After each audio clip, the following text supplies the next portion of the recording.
Yes. What happened? Here we go.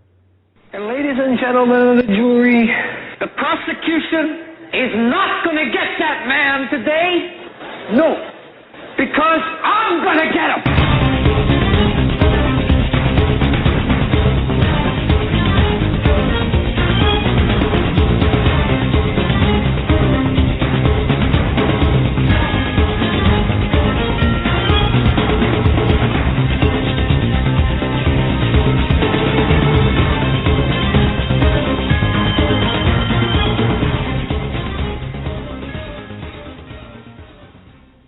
Welcome, ladies and gentlemen, listeners from coast to coast and worldwide to a special Thursday edition of the Hagmann and Hagmann Report. Today is Thursday, July 26, 2012. This is a live broadcast. My name is Doug Hagmann. With me, I'm joined by Joe Hagmann, my co-host. I'm the founder and director of the Northeast Intelligence Network at HomelandSecurityUS.com, not affiliated with any government agency. And, of course, Joe is the associate director of HomelandSecurityUS.com. Folks, visit HomelandSecurityUS.com every day. We're preparing tonight to put up a lot of information, some things that we've talked about that we have not put up yet because of some research that we've been doing. That said, Joe, welcome to the program. Glad to be here as always, and just to let our audience know, before the show we were scrambling around, messing around with Skype as it was giving us problems. I would call into the show as host, and it would tell me that our Blog Talk host queue is full, that we need to call back at a later time, was the message I was getting. So I had to keep hanging up and calling back. So got you on with about 3 seconds left to go on air. But yeah, actually, I was pretty surprised because I was, here. Yeah, people were having problems logging in. People are having problems getting on. I had problems signing in today. So Blog Talk must be slow. I wanted to upload audio for tonight. It would not let me do that either.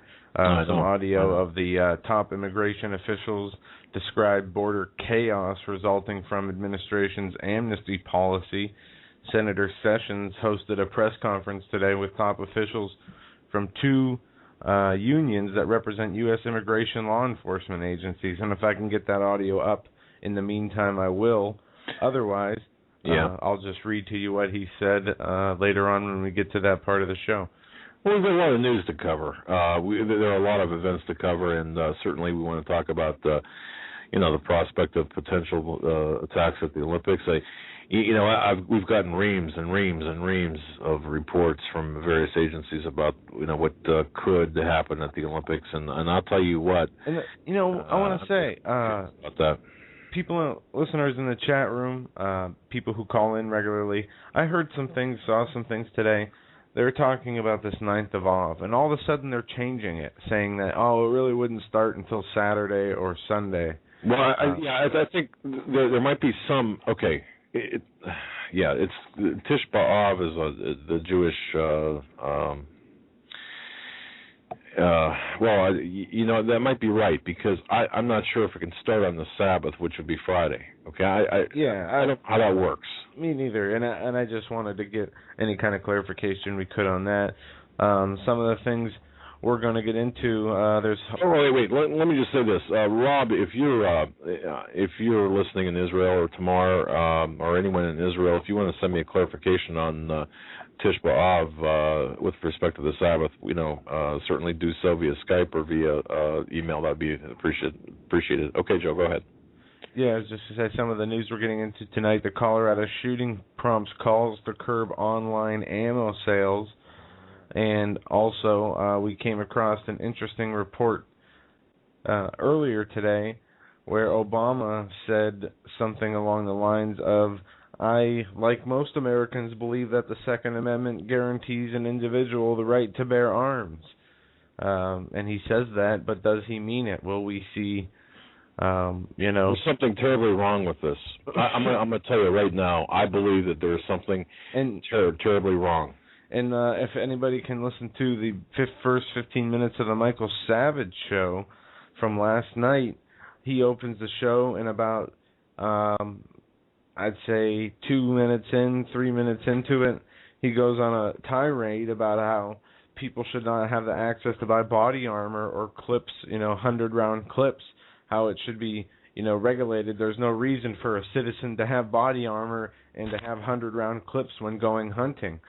He also does not understand the fundamental basis for the rights for our Second Amendment, apparently, which I was shocked, and I tried to make a YouTube video and extract that audio clip from his show and add it with the list of other celebrities and media heads who are talking this same rhetoric. People do not get it. And let me just say this about that, kind of off track a little bit. We are in the process of really getting some, expanding our reach, and by doing so, for example, being more active and more proactive on YouTube. And I think we've come to a decision here. I think last week we had talked about the what our place is as watchmen, as reporters, as investigators, what our place is. And again, we're not professional talk show hosts, and I had publicly made an appeal, I suppose, for people to pray for us as to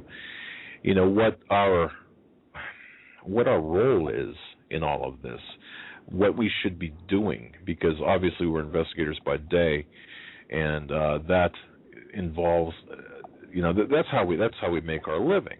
Okay, so if we, for example, if we would expand what we're doing here, it's going to be a leap of faith, because and folks who have contributed to the cause financially, we thank you, of course, but it's honestly, it's nowhere near what we need to do this on a full-time basis, and of course we're looking at other avenues of sponsorships and what have you.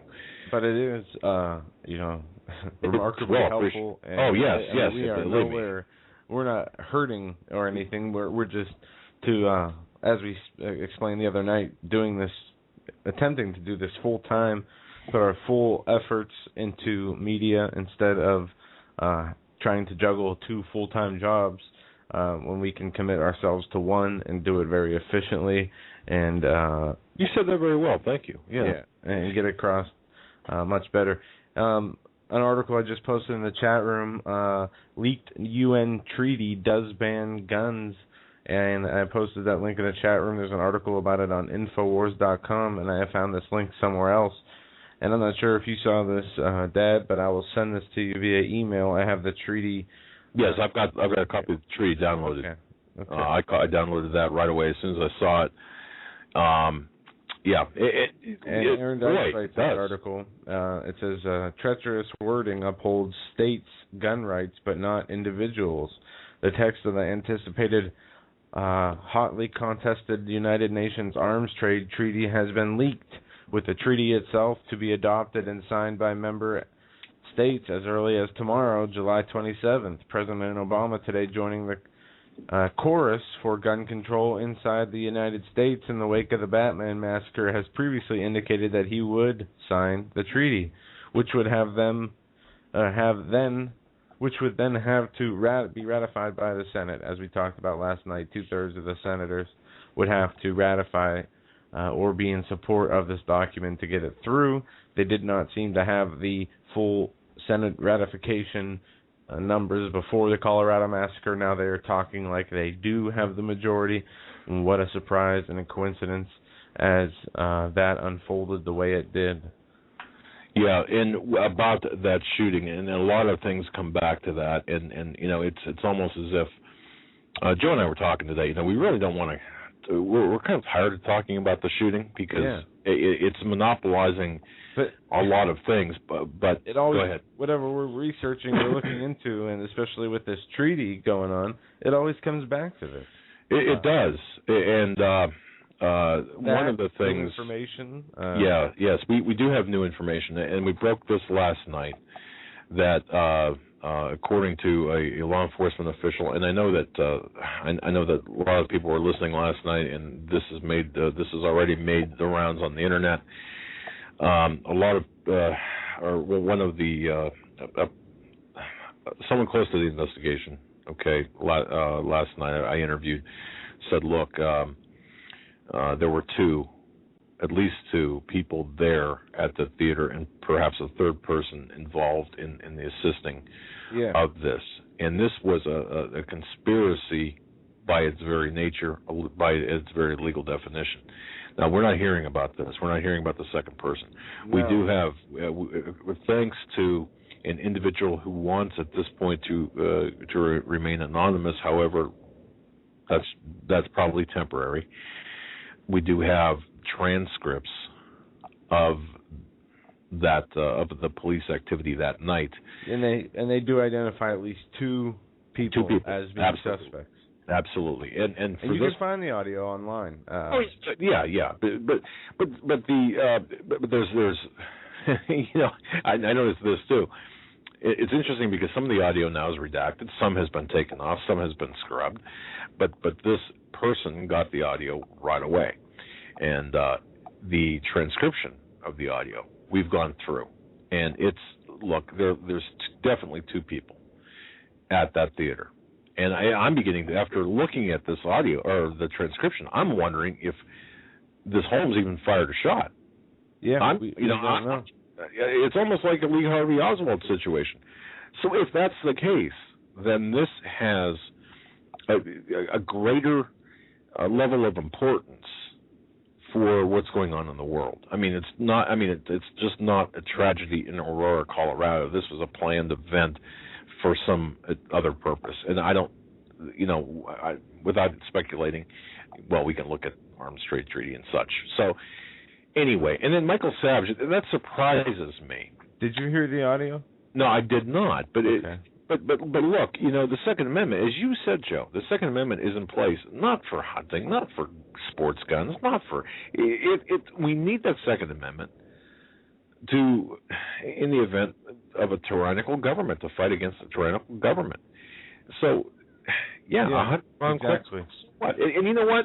And this coming from Michael Savage, which really surprises me, saying, he's saying, I support the Second Amendment. I have guns in my house. I believe in the right for citizens to bear arms, but just not the kind of arms that fire lots of bullets or body armor. The only reason you need body armor, he said, are police officers, and still there's hollow point piercing, armor-piercing rounds that can, be used against body armor. Well, what about the Department of Homeland Security purchasing 450 million rounds of hollow point body armor-piercing ammunition itself?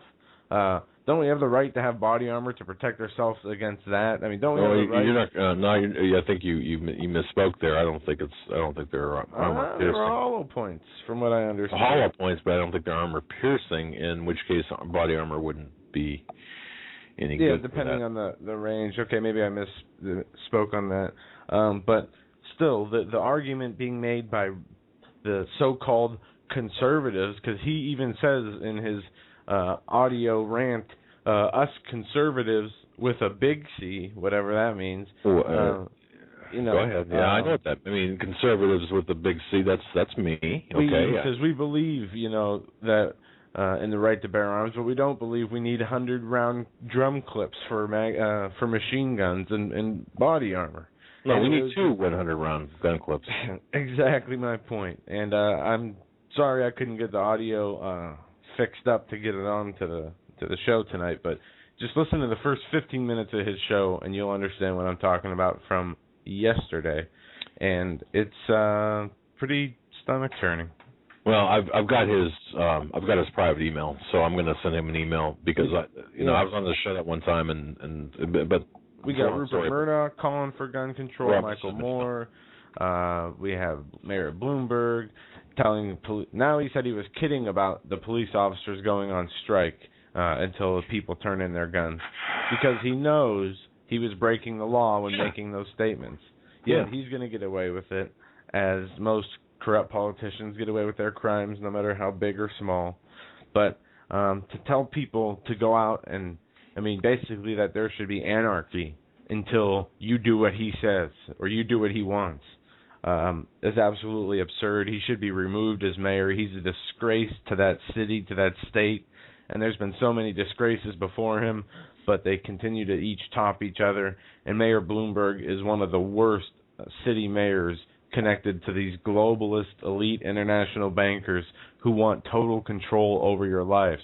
He wants to control what you eat, how much salt you take, where you can smoke, how many bullets you can have in a clip, how big your pop can be. Pretty soon, how much time you can spend on the internet, how many hours out of the day you can use electricity. I mean, where is it going to end? Well, yeah, I'm surprised he hasn't called to shrink down the Empire State Building. It's ridiculous. It really is ridiculous. These you laugh on that one. Well, choke my own spit there.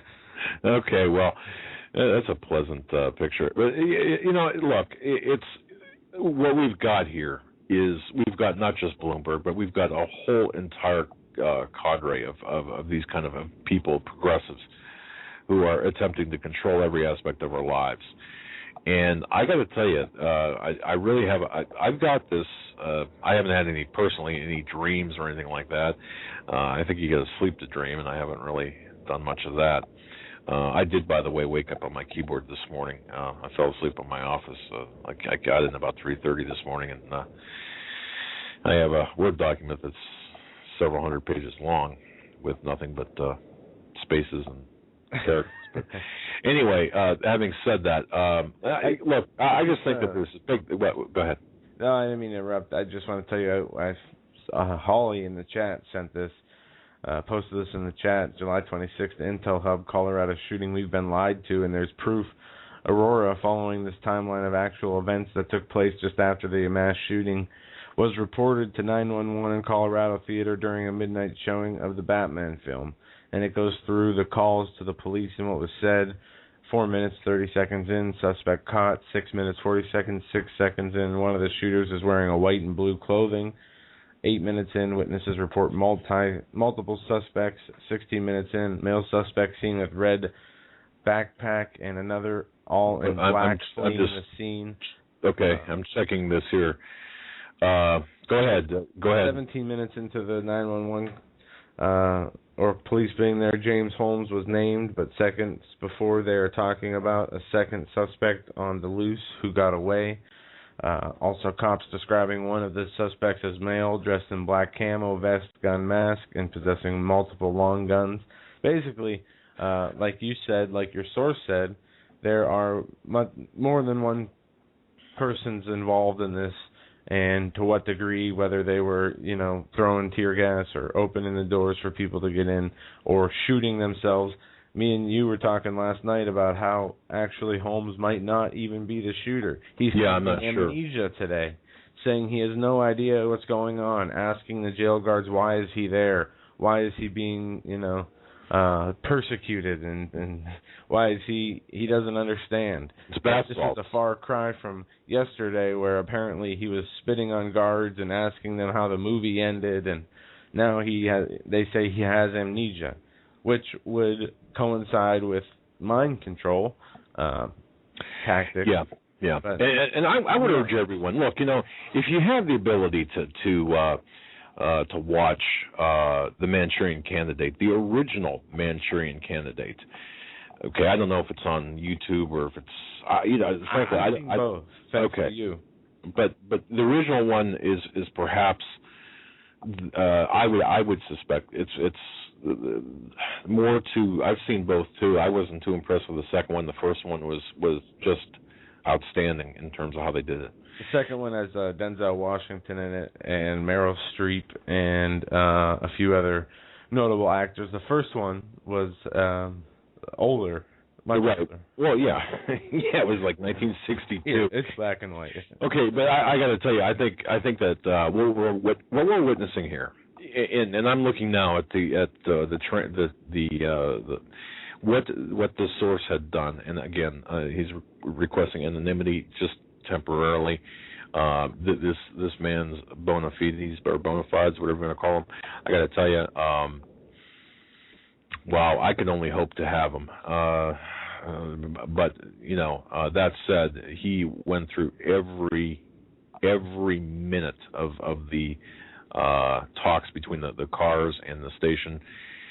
Okay, just really quick, I just want to go over this because there's something really bothering me about this, and then we'll move on. But okay, let's spend as much time as you want on this because we have because this is something that we'll put up on our website tonight at HomelandSecurityUS.com. Now we haven't updated that in 24 hours, but before when you get into the actual shooting, what happened in Aurora, Colorado, did you see the Department of Education employee who was obsessed with the Joker, the man in custody, a 60-year-old government worker with various pictures of homes on his desk, computer, his screen, raised suspicions from coworkers who contacted authorities.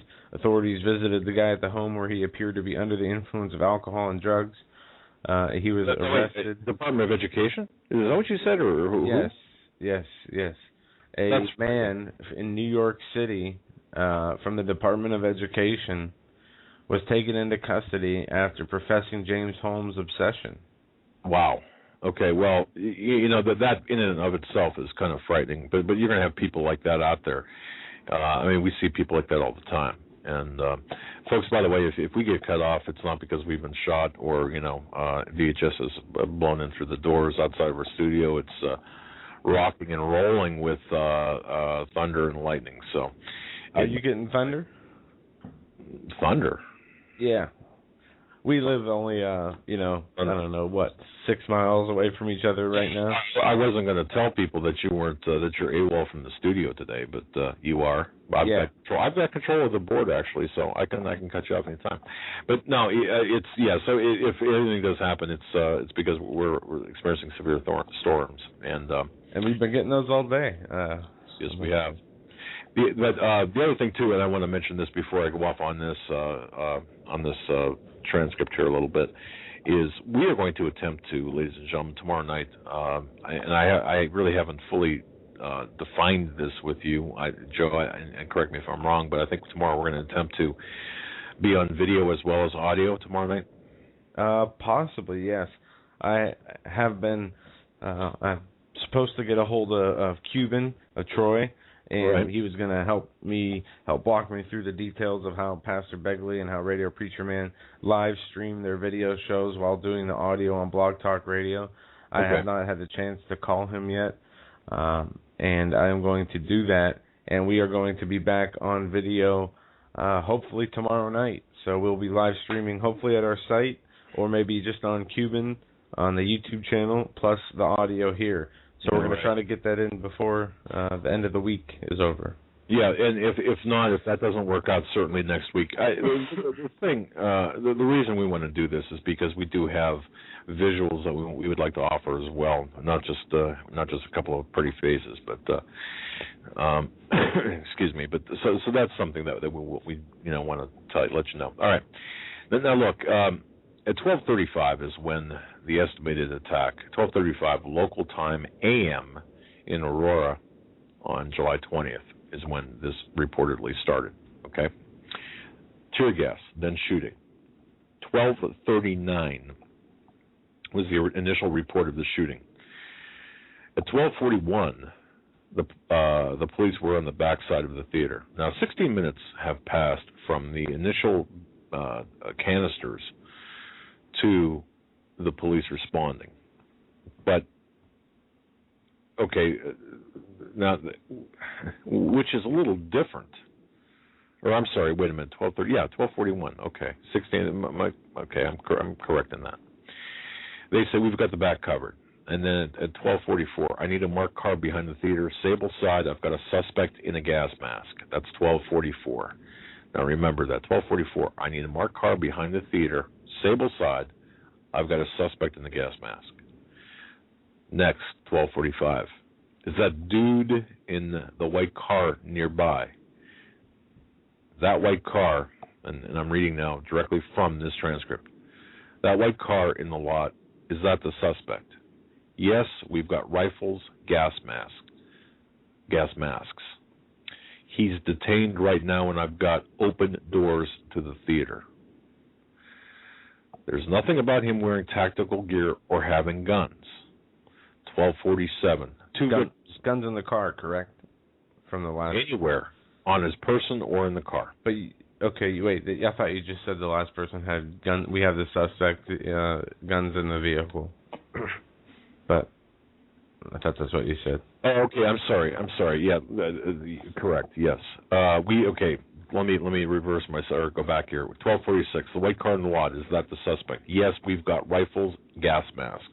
He's detained right now, and I've got open doors to the theater. Okay, there's nothing about him wearing tactical gear, I should say. Okay, I should stop right there. 12:47. 2 victims on the east side, north of the theater. Need ambulance quick. 12:48. Southeast corner, exit covered. Discover bodies in theater 9.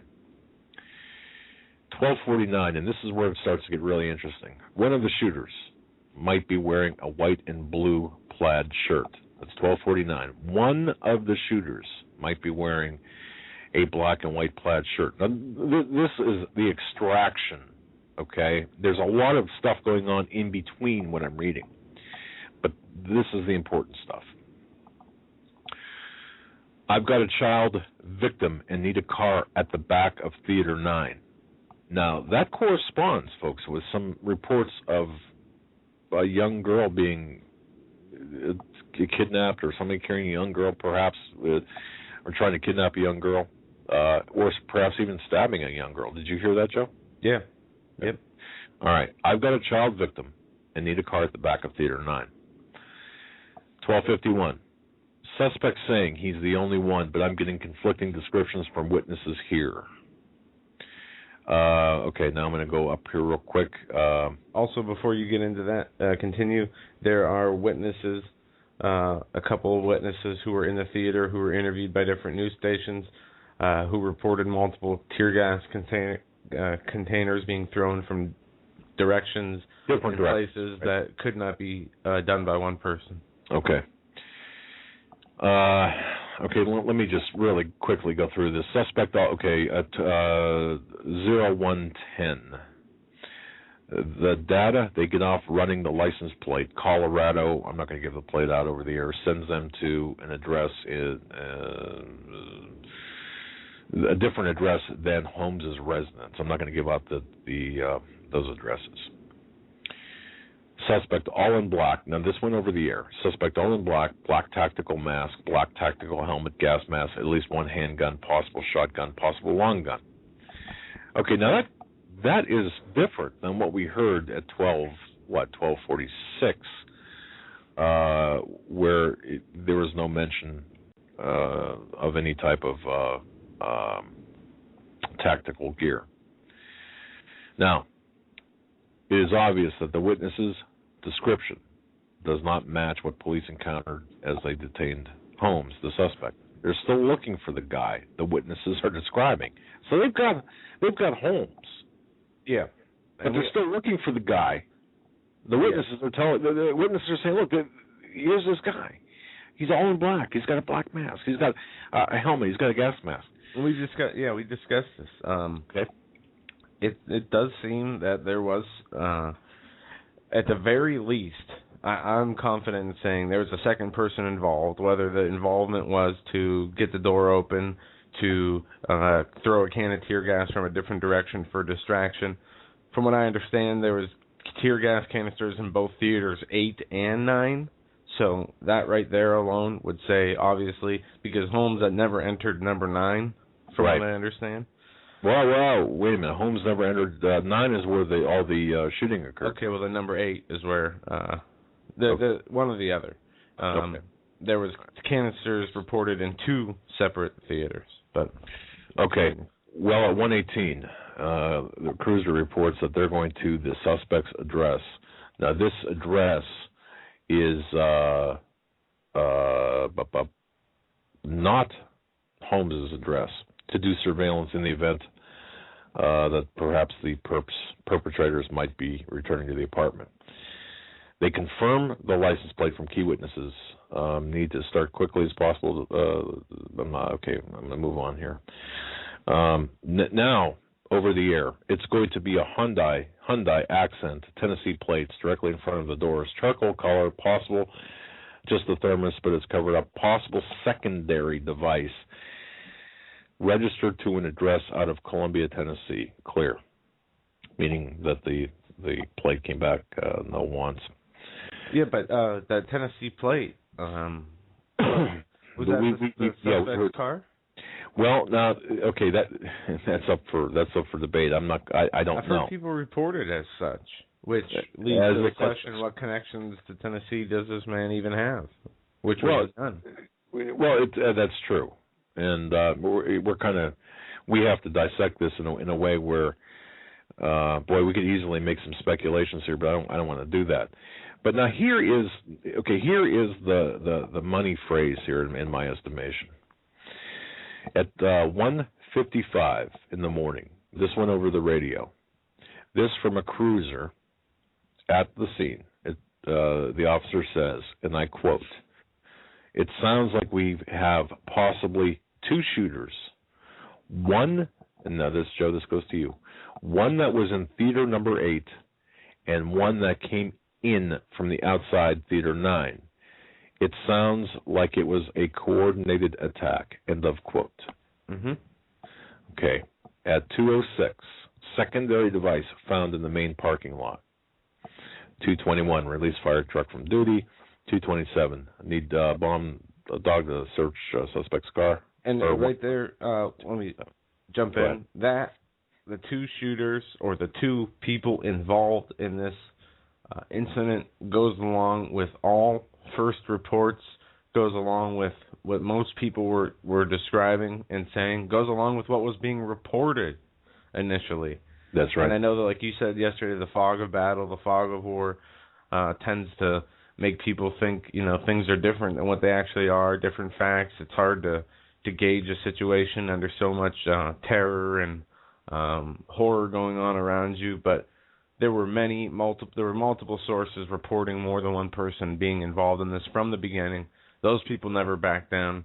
The only people that backed down were the police, who, immediately, James Holmes, first name, that's it, really, to the public. We got our guy, and, his house is booby-trapped. Well, I got to tell you this. I've only been shot at one time, and but I can tell you, that's all. Believe it or not, you're a rookie. Jeez. Yeah, and that was in 1979, and I'll tell you what, I remember that like it was yesterday. Okay, and I mean, there were bullets flying, and I got to tell you, but I could tell you just anything you want to know about that day. I mean, it is as clear as day. So it's not something, and I know that there's there's this fog that goes along with this, but when you're involved in a situation like this, you have a tendency that things get seared into your memory. But anyway, that's where I'm going to stop. At 2:28, there's a order to pay special attention to a charcoal hatchback, which is a reference to the Hyundai with Tennessee plates. That directing a bomb-sniffing dog to that car. Okay, so what we just went through, and I know that it was kind of quick and it's difficult to follow, but what we just went through basically is a litany, play-by-play. Yeah. That would tell you, or tell me, or tell us, or tells everyone that, hey, there's a second person involved. So things aren't what they say they are. Joe, let's go to calls. By the way, folks, if you want to call in, our call-in number is 661-244-9839. That's 661-244-9839. We have opened the phone lines, and we will take your calls. Yeah, we have a full bag of callers, and I think we're going to start. Let's go. With Jeff in Massachusetts. Jeff, you're on with the Hagmann and Hagmann report. Thank you very much, Joe. And wait, know it, guys, because I do security work for a living, and I am a believer. You know what? I'm going to give you two perspectives on this case. Number one, if a situation like that happened and I was there in whatever place, you know what? The first thing I would do is duck, pray, duck, and find the exit door. And if I can take the person out with my hands, I'll do so. You know what? Before I knew the Lord, and Doug, you are so right on when it comes to the fog of war, because Doug, I experienced something similar to what you went through, but I wasn't shot at. This is before I knew the Lord. I was with a bodybuilder person, and he closed the shop. He had a lot of money on him, and he went to deposit the money in the bank. So I was in the passenger side of the seat. This guy put what appeared to be a .38 to my friend's face. I'm telling you something. My friend froze. I was in the passenger side of the seat. Now, I didn't know the Lord back then, so I opened up the door. I had a 3-point plan. It probably wouldn't have worked. I don't know, but I knew one thing: get the gun out of my friend's face, hit the back of the neck, and snap it. That's what I would aim for. That was what I was shooting for in my unsaved state. Now, if I was a believer, I would pray for God's protection. That's the difference. But you see, my point is, when a situation comes up, you have to have some kind of plan before you know what hits the fan. Because if you don't have any kind of plan and it hits the fan, you're going to panic. I would panic. Anybody would panic. But you see, whatever training you get kicks in the time of crisis. And if you're a believer, God will get you through that situation, because what you see in the movie theater is absolutely nothing compared to the coming jihad attacks on America. I mean, and that's all I have to say, guys. God bless you, and keep up the great work. I'm going to let other callers on. Well, Jeff, thank you for an excellent call, and, go ahead.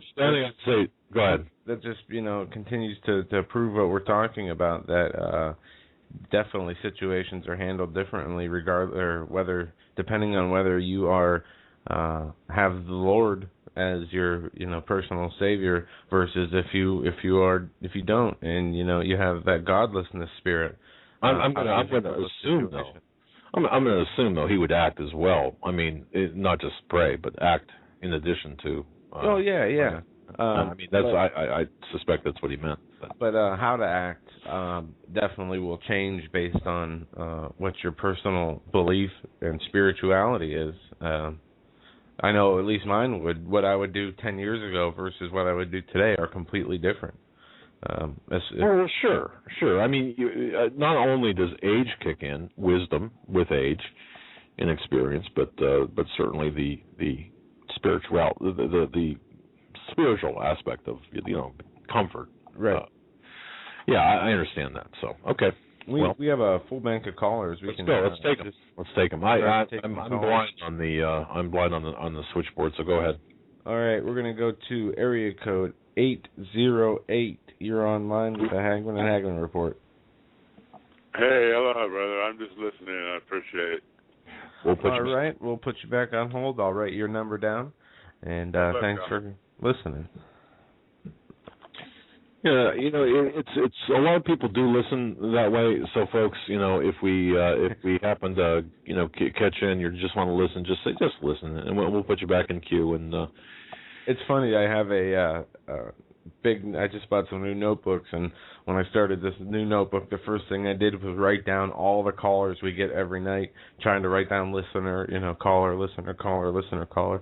And I got a lot of numbers on here tonight that I haven't seen before. So if I do get to you and you are listening, like you said, just tell us so.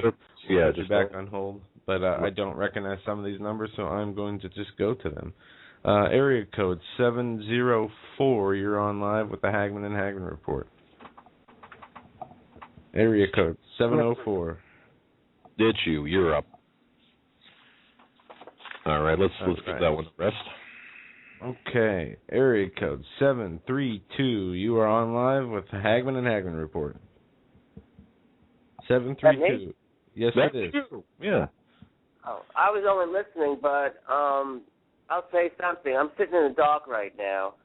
We have no electricity, and I just wanted to tell everybody to prepare, because it could happen. And I just placed a big order with a freeze-dry guy just 3 days ago. It's on its way, and just tell everybody to prepare, because you could be sitting in the dark without electricity and getting hungry also right now. So. Is that because of weather, or did you forget to pay the bill? No, it's weather-related, and it wasn't even a big storm. It just came out of nowhere and just hit, I guess, a transformer or something, but the whole area is out right now, so I'm hoping it's not going to last too long because it's getting pretty hot over here. So. Wow. We hope you get your power back. I want you to take care of yourself. And the freeze dry guy did. He is one of our. Well, he's our sponsor for this program. I was on the phone with him. He kept me on the phone for at least a good half an hour, going everything I needed. And there you go. Just like you said, he is excellent, and I am so glad I did. I bought about 6 months worth of food for me and my wife and some kids that will probably run over here, even though they didn't want me to do anything about it. But I did that, and this week I pick up all the water I can, the big jugs, at the Home Depots and all that. Yep. And I already emptied my 401ks, and I bought silver. So I'm ready. Well, thank you, caller, for informing us on your preparedness, and thank you for getting prepared because, as you know, when things do go bad, that'll be one less person or persons that will be out there, looking for refuge with the government or whatever, Yeah, and when you're prepared, are looking for that. Yeah, and caller, do you feel better now, knowing that you're going to be you're going to be all prepped up, or you are prepped up? To be honest with you, when I first emptied out my 401k, after that I was so relieved and relaxed. After I placed the food order, I was even more relaxed. I know that something's coming. I don't know what it will be, when it will start, but I do know that I'm feeling pretty good now. So I think everybody should be in my situation right now. I have, no fear. I know I'm going to be prepared. I know that my family will be protected somehow, at least a little bit, even for a couple of weeks, a couple of months. I have cash in the house. I think I took all you guys' advice and did everything so far. Hey, can I ask you something? Let me ask you one last question before you ask me something or ask something. You have a Bible, right? Yeah. Okay. All right. That's there. That completes your preps. But go ahead and fire away with your question. Yeah, I just wanted to ask you. I was going to call you a couple of days ago. I keep hearing this show on the radio from John Moore. He talks a lot about that 10th planet, I guess, Nibiru or something. Yes, I listened to his.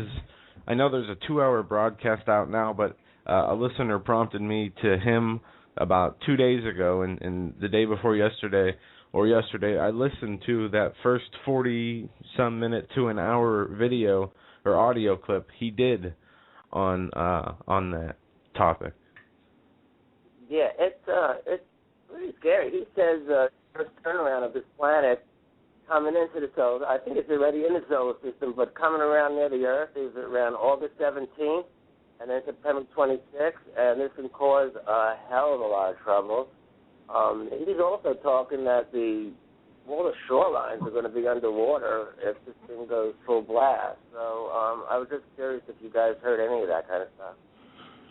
Okay, let me Joe, you can have a stab at it after I do, because my answers are going to be really short. I don't know anything about it, and when I say I don't know anything about it, I don't think he does. I haven't tried. Nibiru, Planet X. Yes. It had to do with Elenin, the comet Elenin last year. It's the 10th planet. People say that it has an orbit of 3,600 years, that it will come across around the Earth, either orbit around the Earth. It has some very strange orbit. You know what I think you did see on it, Dad, was the money from Switzerland, where it showed orbits and planets, and it had one orbit that was way out from all the other planets and came back in. It was kind of a very odd orbit. Well, a lot of people speculate that there's a planet Nibiru. Some think it's the planet Wormwood, or what is called Wormwood in the Bible. Why are no amateur people with telescopes seeing this? Okay, well, here's the big thing. There are amateurs with telescopes reporting seeing this, putting videos out there. Many of them are fake with using filters, and it ends up being a lot of reflections, lens flares of the original sun. There is not any real concrete evidence out there of this being there. It is still up for speculation, but honestly, what I feel, and I started, believing in this Nibiru, that it was out there and it will come at its designated time as the Lord wants it to. And I'm just not so sure anymore. There's been no concrete evidence. What this John Morris is saying is accurate for preparedness. He had a show, it was great on preparedness. He listed 10 things everybody must have in this short show. But I'm not sure on the Nibiru. If it comes, I'll be shocked. If it doesn't, I won't be surprised at all. He really developed to. I started listening to him a few weeks ago, but he also said he has a lot of contacts in the military, and that where he said the military, a lot of their families were told that they would be giving like 2 weeks' notice to get out of the areas that are going to be hit as soon as this thing comes in, and they were told that they could be receiving notification within the next couple of weeks or a few months, and a lot of the stuff from the federal government was always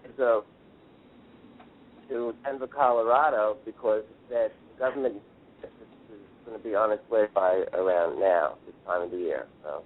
Well, I'll tell you one thing, caller. We've heard so many reports from so many different people, so-called astronomers, amateur astronomers, scientists, alleged NASA leaks, that this thing would have already been visible in the sky, that this thing would have already caused pole shifts and tidal waves and wreaked havoc already.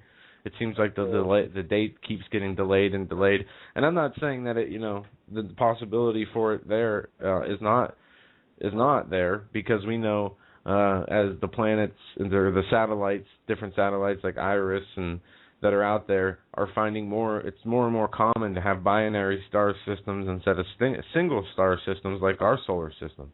But I'm just not seeing the real factual evidence there yet. But like I said, anything's possible.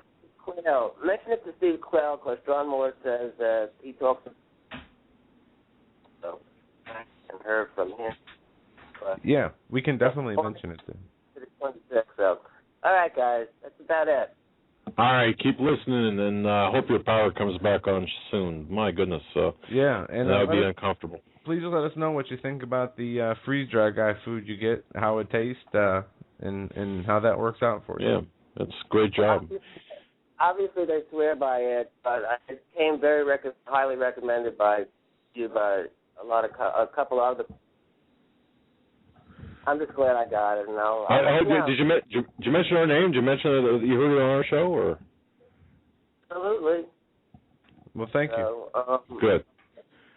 But he asked how I heard from him, and I said, you guys. I heard from, other people also, but I heard it from you guys. I think that guy, John, Greg, talks about him a lot also. So. Okay. Well, good. That's good. All right. Well, thanks, caller. Yeah, Joe, you know more about this stuff. I'm not even comfortable even talking about the Nibiru, because I don't know Nibiru is the 10th planet, apparently. Yeah. It's scientists always wondered how Neptune, I think it was Neptune, Uranus, and Pluto, the way that they had their orbit and gravitational pull, that there always had to be a bigger planet out there. You remember a planet, they used to call it Planet X? Yeah, right. It's the same thing. I mean, this is going back into the Art Bell days of 95. Right. There was an article from 1983 in either a newspaper or a scientific magazine talking about a new heavenly body discovered, and that is really where a lot of this comes from. And I'll have to send you the link, and we'll have to do this another day on for telling people about this who don't know. But and here I thought they were talking about my wife. All right. Wow. Okay, I want to get into this. There's two things here. This is off of Breitbart today. It revealed Corzine's MF Global was client of Eric Holder's law firm. And I don't know if you saw this. I'll post it in the chat room right now. Again? Corzine what? Oh, it was Corzine's MF Global was client of Eric Holder's law firm. Right, but now Eric Holder, really, yeah. It's just wondering why the DOJ has refused to go after or prosecute John Corzine for the evaporation of $1.6 billion in MF Global client funds needs to look no further than documents uncovered by the Government's Accountability Institute that reveals that the now defunct MF Global was a client of Attorney General Eric Holder and Assistant Attorney General Lynn Brewer's former law firm, Covington and Burling. Yeah, again, I've got mixed feelings on this. The fact that there were clients of that law firm, obviously it's a smoking gun, but in and of itself, is that enough to really?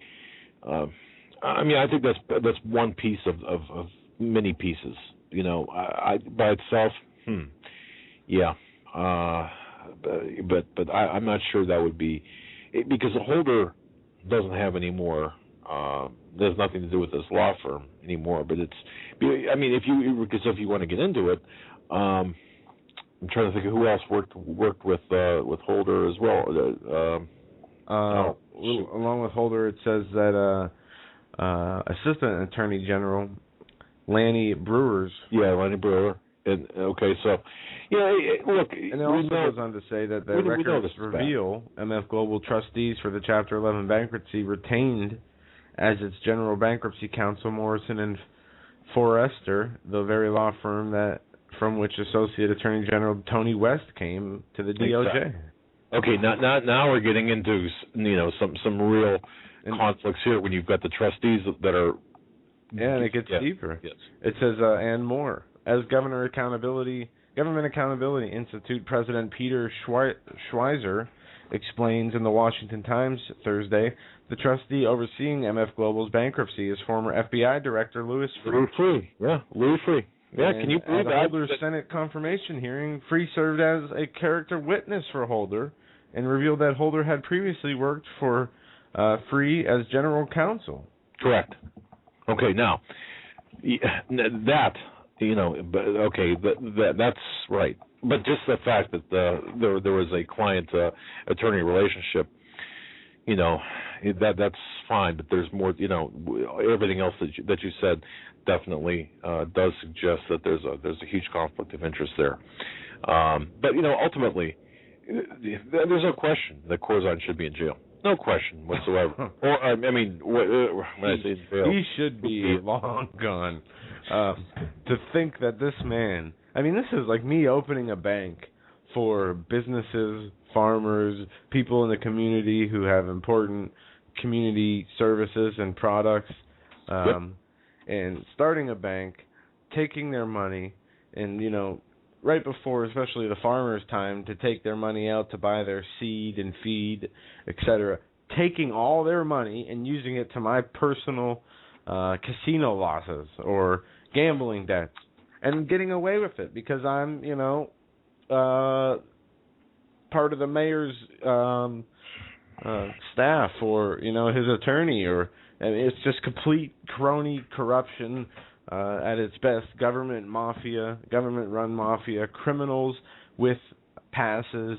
I could steal $10 out of somebody else's bank account, and I could be put in jail and have a record for the rest of my life. Yet this man can steal $1.2 billion, and because he's an Obama donor and fundraiser and a scoundrel and snake, just like the rest of them, he gets to walk free. Not only that, does he continue his high lifestyle of living off the people's money he stole, and he is a puppet of the bankers, and he is also an enemy of the Republic. It's we could do an entire show on John Corzine. And somebody in the chat room, states he was Goldman Sachs' top guy. Yes, he was also the governor of New Jersey. This man has been in positions of high places of power, yet is as crooked as they come, like most of the politicians we see today. That being one of the key problems is why we see our country tanking without a constitution anymore. It's being destroyed little by little, a lot of, at a time, because we have these crooks who want to rewrite the laws to better serve them instead of serving the millions of people who they were elected to serve. Well said. And don't forget that Corzine's chief of staff, or chief of staff when he was in New Jersey, is Lisa Perez Jackson, who's now part of the or head of the Environmental Protection Agency. And and I know EPA, she's a dangerous person. And I know we go over this a lot, but we have a couple minutes before break. We have a president who has been pretty much disbarred because of forgery on lying to the Illinois Bar Association.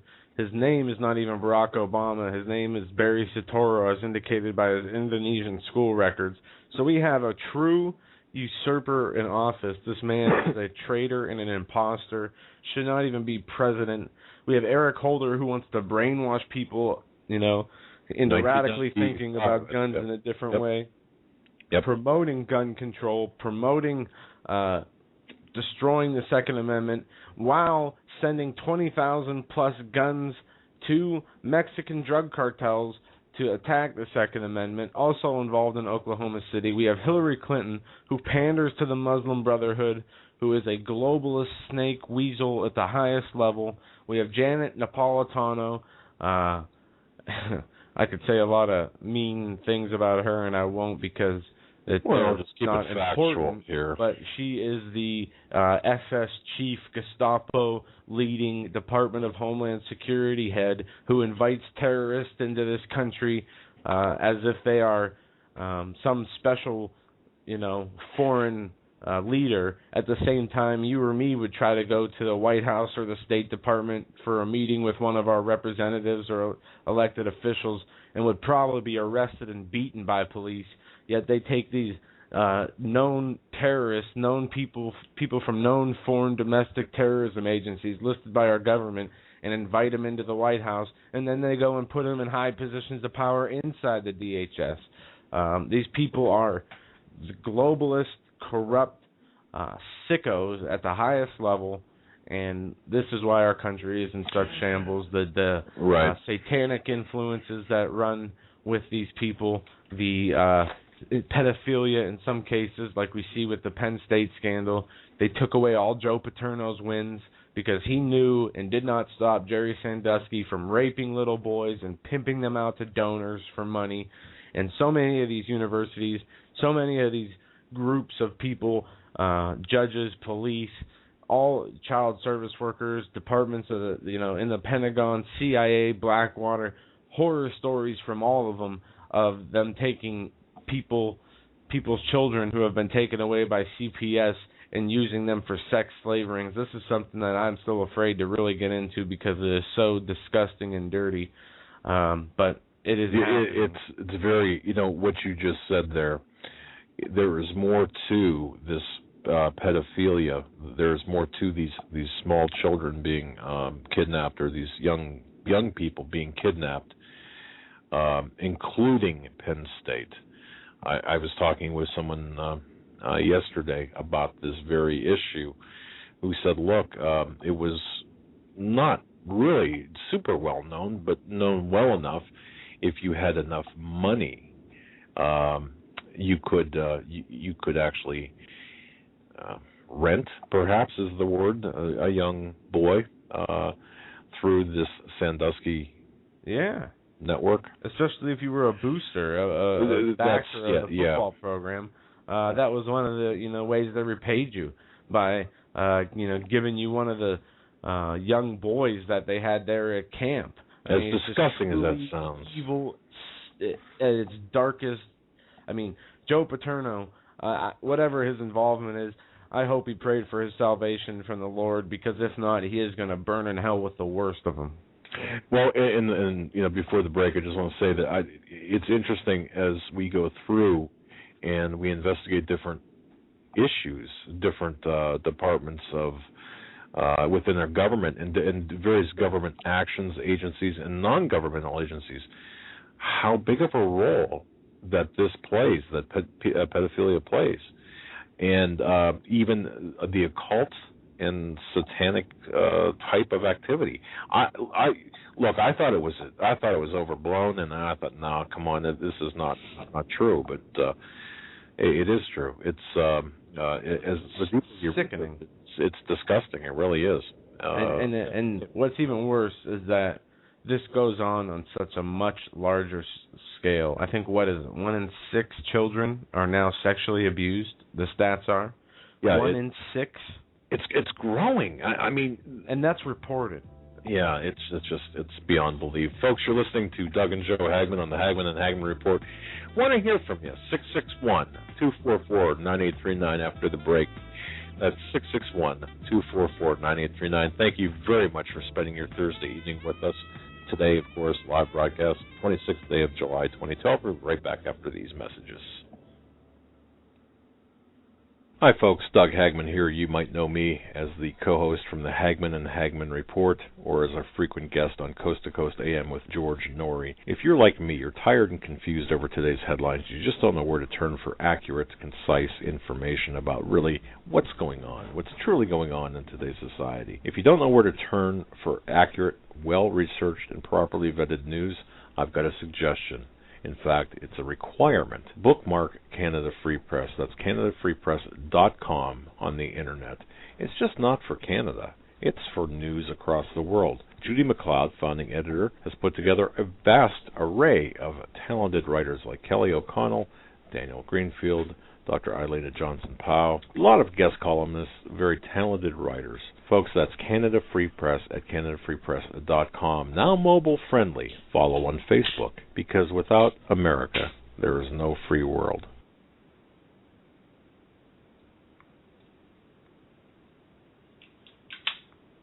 Survival of the fittest. In any and all situations, survival is your #1 priority. That requires being tough and thinking smart. And the folks at Freeze Dry Guy are going to help you do just that.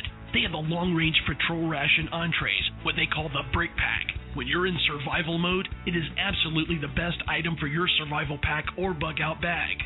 You can go farther, faster, and carry more food with the LRP cold weather ration entrees.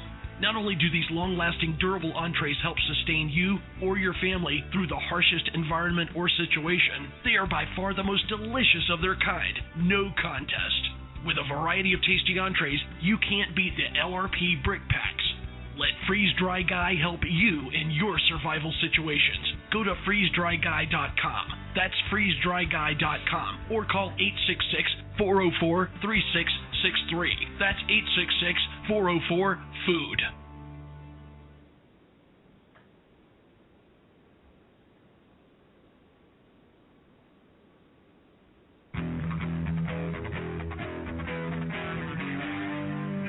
Doug Hagmann. One guy that doesn't need a bullhorn to get your attention. You want answers. I want the truth. You can't handle the truth.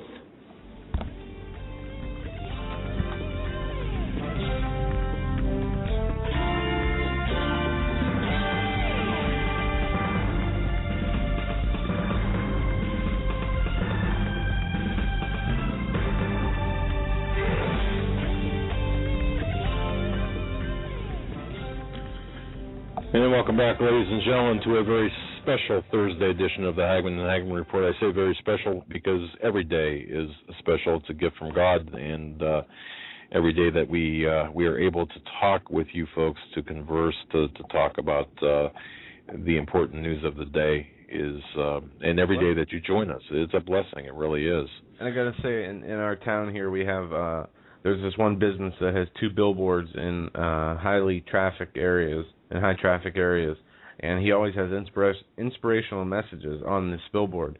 And the last time, he keeps them up for a couple weeks. The last time it said, there is nothing to fear from the truth.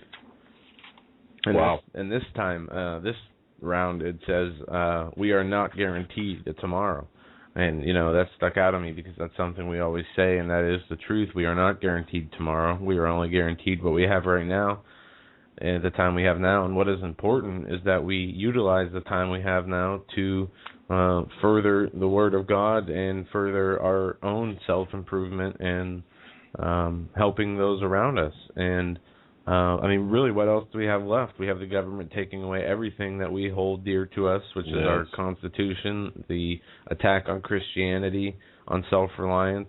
So really, all we have is our livelihoods right now, our ability to help other people, and this fellowship we have with this show and with many other shows like Pastor Begley's show and Radio Preacher Man.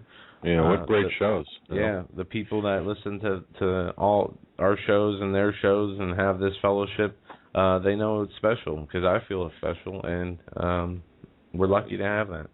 Yeah, I feel very, very close to them as well, and we're very fortunate.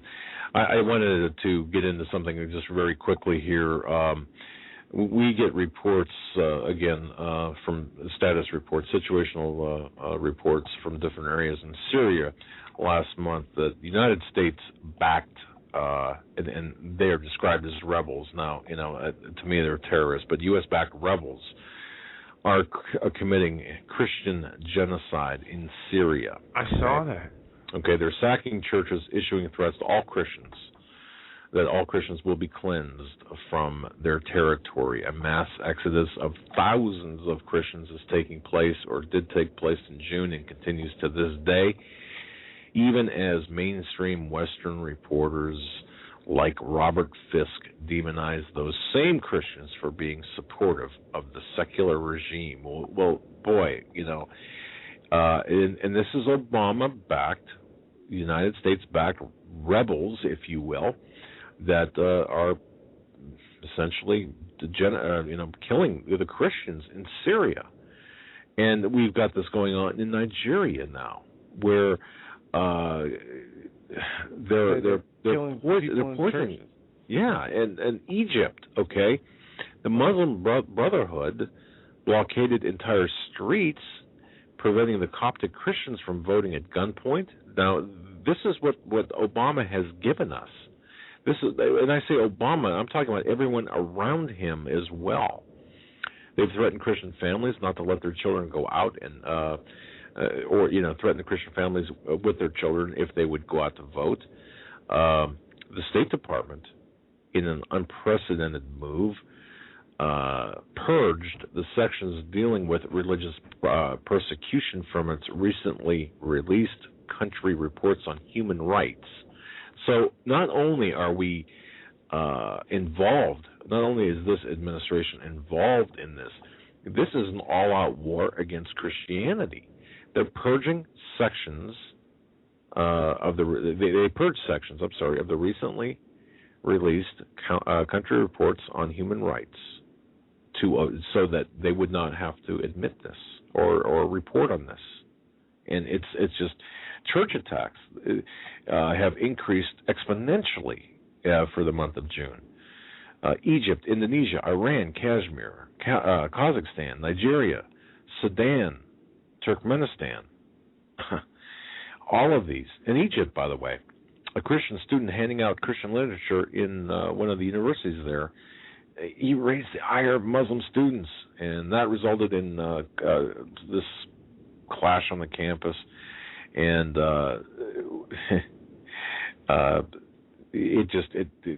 ultimately there were some deaths that were involved in that, and it's crazy. Iran, Pakistan, Saudi Arabia, Sudan, and even in the United States, 2 Christian men in St. Louis, Missouri, they received death threats. Now think about this: 2 guys in St. Louis received death threats from Iran's Islamic Revolutionary Guard for converting to Christianity and preaching it. One of the men formerly served in the Revolutionary Guard and was even assigned a suicide mission against Israel before converting and immigrating to the United States. So this is happening right under our noses here. Yeah.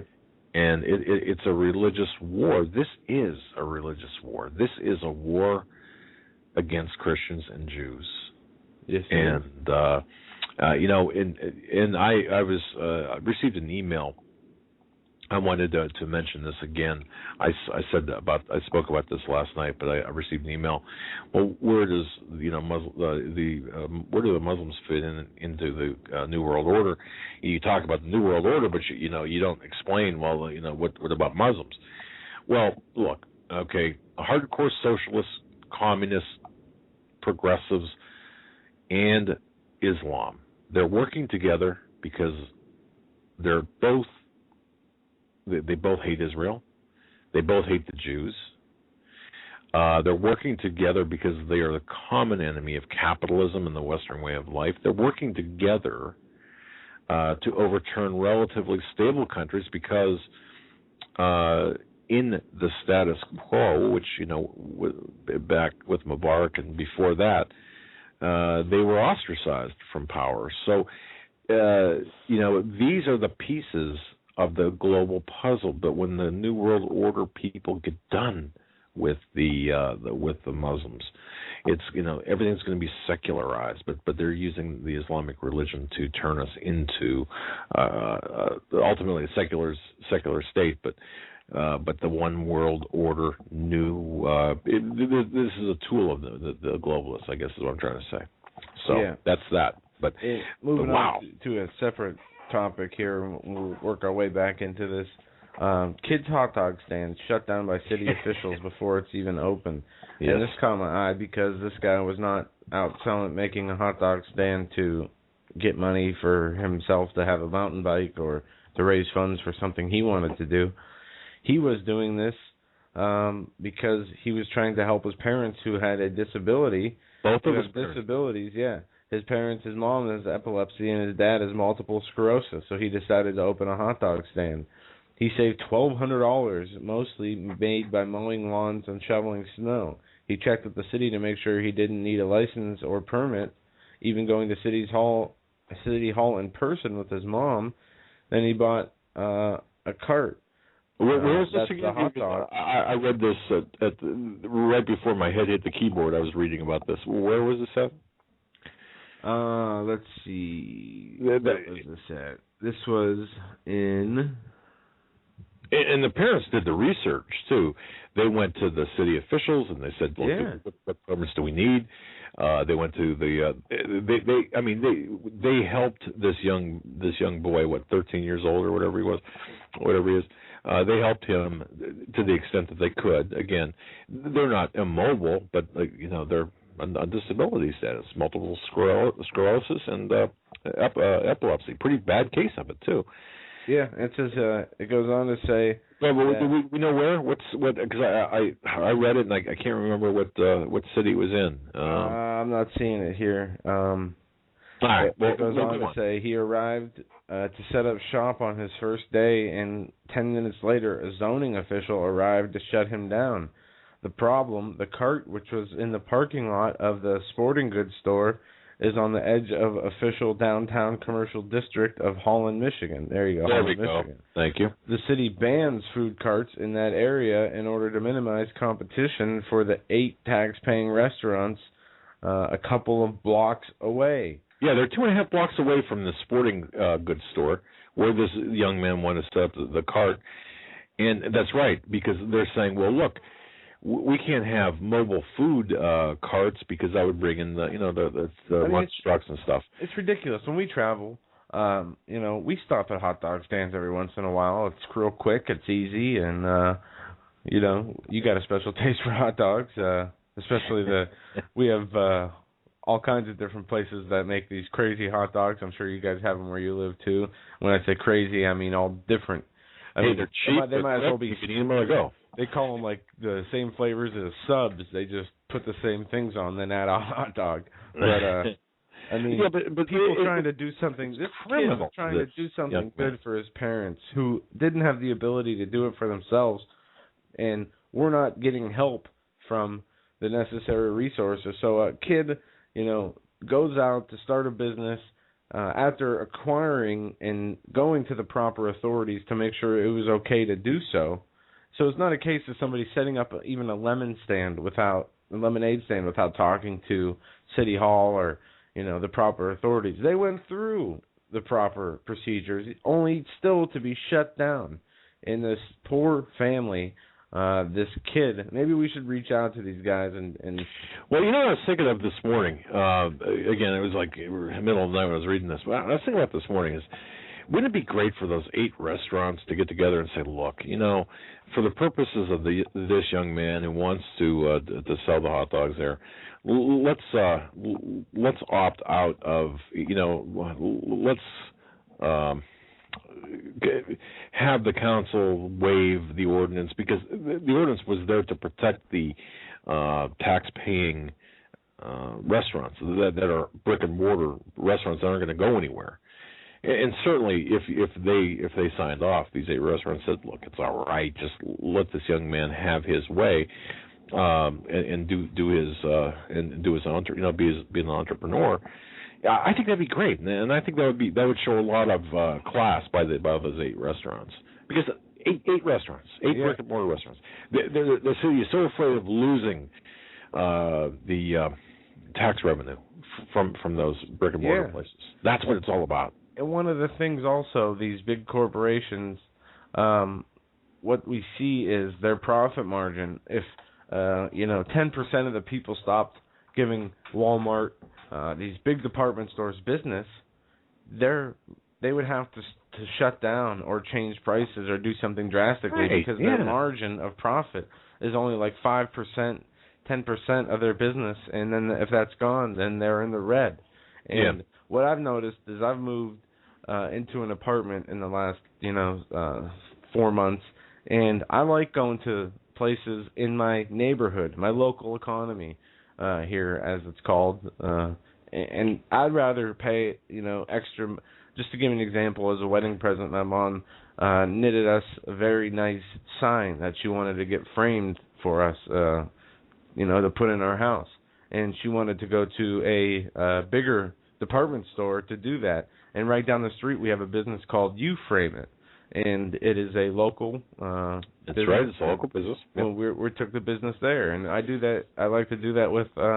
We do that all the in our time. Community, and we need to support our local business owners in our community, not the big Walmarts, not the big department stores, but instead find the same services that are in your local community by local business owners.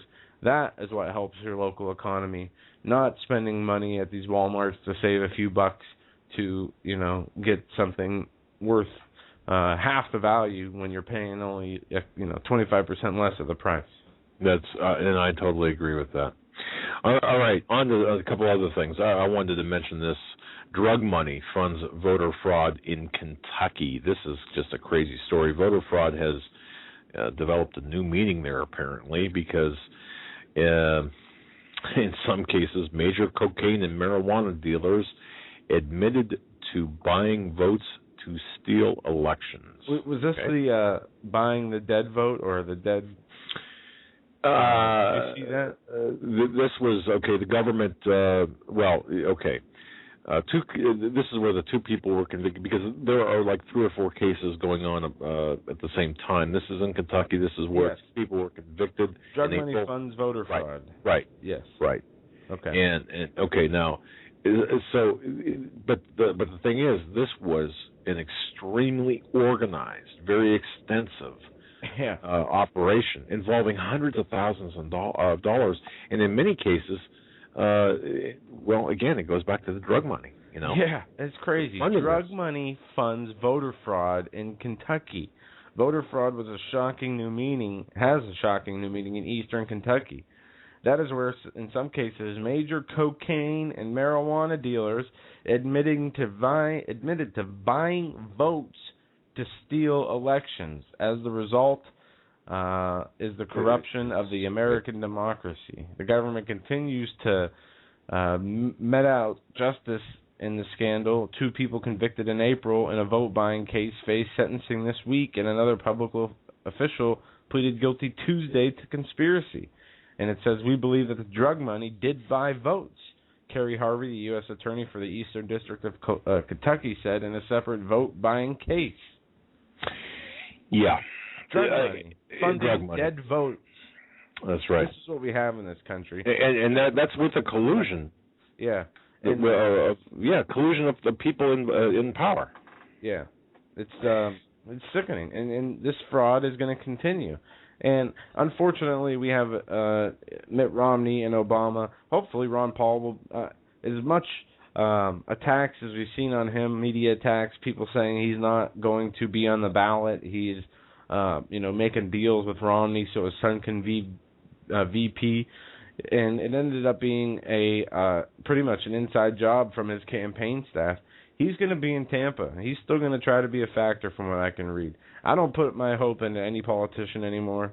No, obviously they can't fix the problem. Steve Quayle says there's no political solution to a spiritual problem.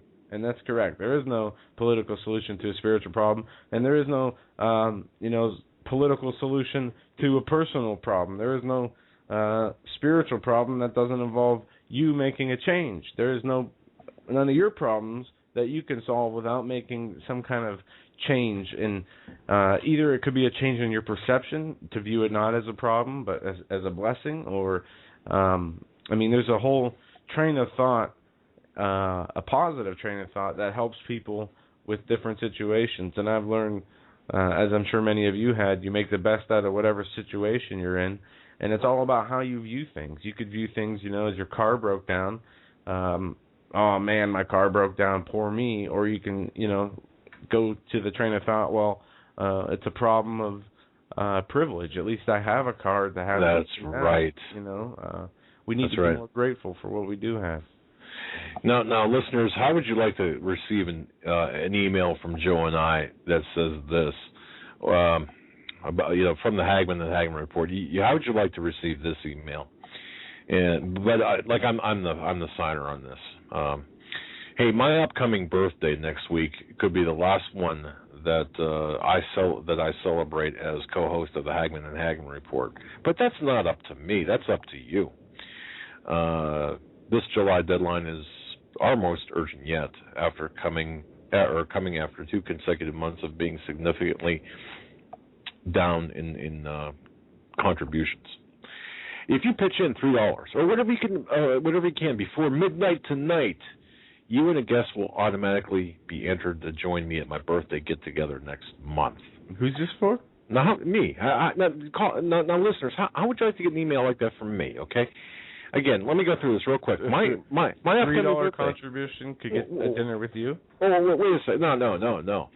They could get a chance for a dinner with me. Oh. Okay. So yeah, here you are, a listener. You're at your computer, and it says email from Hagmann and Hagmann, but it's from Doug Hagmann, and I say, yeah, my upcoming birthday next week could be the last one I celebrate as co-host of the Hagmann and Hagmann report. But that's not up to me. That's up to you. Because after 2 consecutive months of being significantly down in terms of raising contributions, it's pretty tough. But if you pitch in $3 or whatever you can before midnight tonight, you and a guest will automatically be entered to join me at my birthday get-together next month. Yeah, please don't donate to the show thinking that's the case because we're talking about it. No, this is a take off of what we got in, or what I got in, because I'm on like a lot of mailing lists. I like to see what people are doing. Yeah. This actually is coming from the Obama, Barack Obama. He signs it. Actually, obviously changed the wording to fit the topic, but it said $3. $3. So yeah, but it's gonna be you gotta be entered for a chance to eat dinner or lunch with Barack Obama for $3. Yeah, for $3, right? Wow. And it gives you a secure website to donate at, and it even has this. It's HTTPS, donate.barackobama.com/my-birthday. And it says, thanks. I hope I'll see you soon, Barack. And you remember the stuff he pulled? I remember it was right around the time I was getting married, June 23rd, around that date, where he said, for your wedding gift, have your registry put in contributions for us and give us your wedding gift. Instead of taking it for yourself and going on your honeymoon or whatever you need for your new marriage. I'm going to tell you, Obama is probably the most adept at one thing they're good at is using the internet for this kind of stuff for fundraising, but also for disinformation and for misinformation, but especially for fundraising. Did you see the story about him doing a commercial on the West Wing of the White House for advertising and fundraising? No, and I would think that would be. Well, he did do it. Tacky, but he used the West Wing to further. That's against advertising. FEC. I believe that's against the FEC regulations. I don't think you can use the White House to do that. You can't, and nobody cares. It is just like fits the perfect model of what happens with Obama. He does something illegal, and people cheer for him. Nobody. I mean, the Obama supporters who are still supporting Obama, and I see like I think 2 signs in our town that I've seen more Ron Paul billboards, like 20 to 1. And the further I'll tell you what, the further you go out into the country, and I've noticed this in New York State as well as Pennsylvania, and even Ohio, in the rural areas, I've seen more Ron Paul signs than anything. It's like, where'd these come from? Even my old neighbor, Gail, husband Al. Yeah. He's got a big Ron Paul sign out in his yard. And that shocks me. He's not an awake kind of person. He's old Marine. He's kind of political, but to see that, I was like, wow, Ron Paul's word must really be getting out. And we're not promoting, any political candidate really, but if we're going to have a president, I guess I'd take Ron Paul over Mitt Romney or Obama in a heartbeat. But just it's more about the truth movement and how far it's spread. Well, it goes back to the billboard, and this is what we attempt to do every night, every day and every night, is just to bring you the truth. As we do the research, we bring you the truth, and it's all about truth. And we're to the point now where what's the confidence level in the government? Nothing. Right. Nobody trusts the government. Nobody trusts what they say. Nobody trusts, even if they say they're going to do something, nobody trusts that they're going to stick to their word. And speaking of trust, I don't know whether folks you heard about this, but senators have included an amendment in the cybersecurity bill that would limit the purchase of high-capacity gun magazines for some consumers. Yeah. Okay. Have you heard about this? Yeah, I think we covered this in the beginning. I'm not sure though. Not sure, but I did. Look, so they're going to sneak in stuff like this in the back door, and you think that lame Congress, don't bet on it. Watch out. That's when they're most dangerous. We are going to take a few calls now. If you guys want to get into this conversation, we got a half hour left of the show. The number is 661-244-9839. That's 661-244-9839. Feel free to call in and just jump in on any topic we've discussed or any topic we haven't discussed. Right now, we're going to go to the phone lines, area code 509. You're online at the Hagmann and Hagmann Report. Hey, guys. How you doing? Good. Excellent. How are you? Good. Doug, I've been a fan of your website since right after the 9/11 attacks, somewhere in there, 2001, early 2002. Yes, sir. I think you've always done a good job. Thank you. Is there? I sense there was a butt in there. Okay. So did I.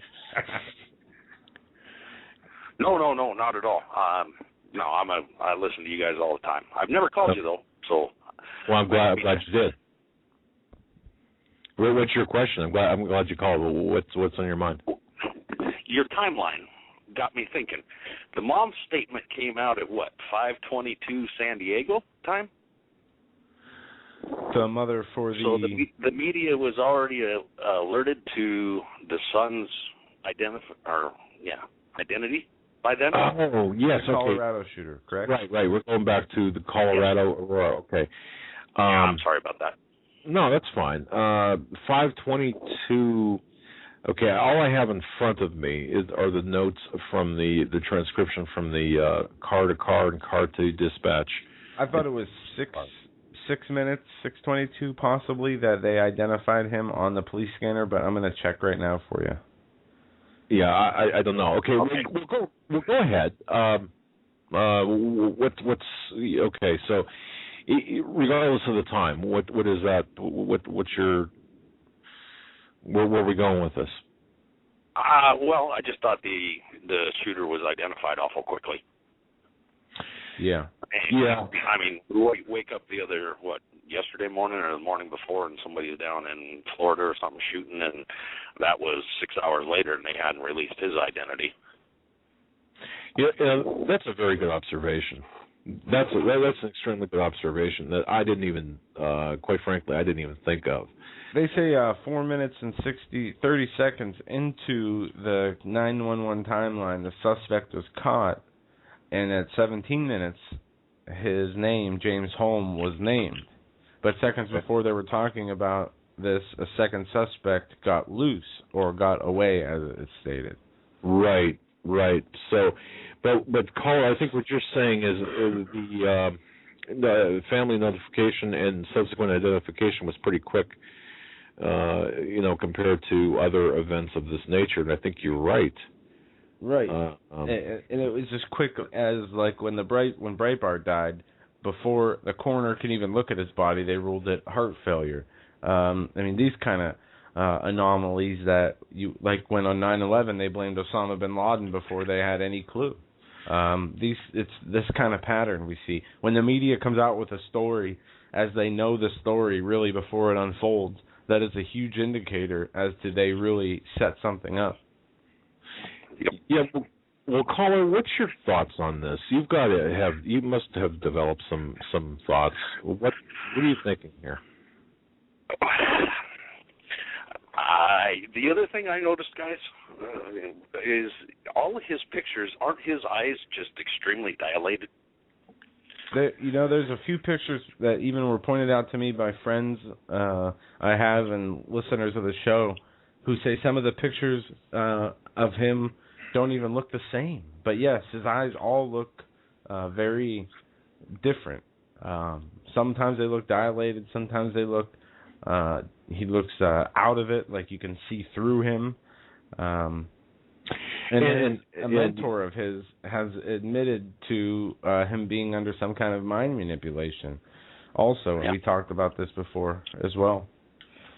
And caller, I'll say this: I spoke with a forensic psychologist. Again, I cannot name this person yet, who said that typically,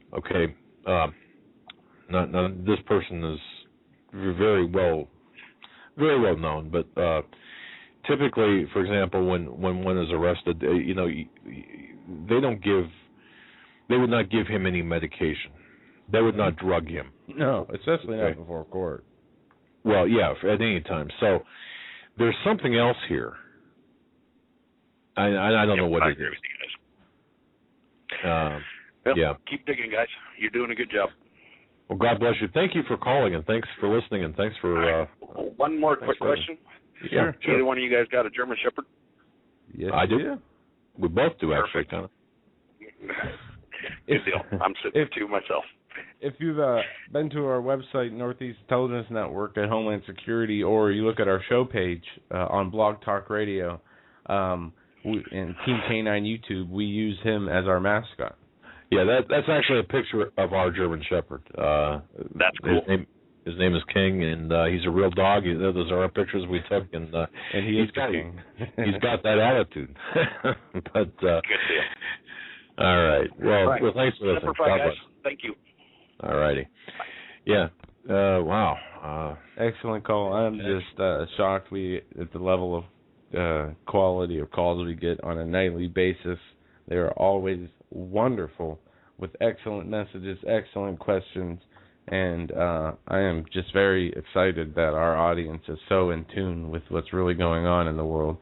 Praise God that they have the ability to have that understanding, because as all of us know who try to help other people get this understanding are stonewalled, and truly we are looked after by the Lord as He has granted us the ability to have this deeper understanding and wisdom that so many lack.